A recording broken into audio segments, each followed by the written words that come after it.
మనం చిన్నప్పుడు subway surface game ఆడేవాళ్ళం కదా. అయితే ఈ గేమ్ వెనకాల చాలా సాడ్ స్టోరీయే ఉంది. అదేంటో చెప్తా. మన వీడియోని లైక్ చేసి మన పేజీని ఫాలో అవ్వండి. ఈ పోలీసుని చూసి గేమ్లో విలన్ అనుకుంటాం, కానీ ఇతను రియల్ హీరో. ఎందుకంటే యుఎస్ఏలో ఉండే జాక్ అనే 15 years అబ్బాయి మెట్రో ట్రైన్ మీద గ్రాఫిటీ ఆర్ట్ వేస్తూ ఉండేవాడు. అలాగే రైల్వే ట్రాక్ మీద స్కేటింగ్ చేస్తూ ఉండేవాడు. అక్కడే ఉన్న గార్డ్ జాక్ ని రైల్వే ట్రాక్ మీద స్కేటింగ్ చేయడం చూసి జాక్ ని పట్టుకొని ఇంట్లో అప్పచెప్పేవాడు. మళ్ళీ తర్వాత రోజు జాక్ తన ఫ్రెండ్స్ తో సబ్వేలో స్కేటింగ్ చేస్తూ ఉండేవాడు. అక్కడే ఉన్న గార్డ్ ని చూసి జాక్ పరిగెత్తడం స్టార్ట్ చేశాడు. అలా పరిగెత్తుతూ ఉండగా ఎదురుగా వస్తున్న మెట్రో ట్రైన్ తగిలి చనిపోయాడు. తర్వాత జాక్ ఫాదర్ అయిన సిల్వెస్టర్ రియో జేసన్ అనే వ్యక్తి ఈ గేమ్ ని డిజైన్ చేస్తాడు.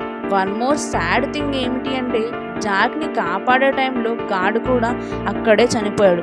ఈ గేమ్ లో పోలీస్ జాక్ వెనకాల రన్నింగ్ చేసేది అరెస్ట్ చేయడానికి కాదు, జాక్ ని సేవ్ చేయడం.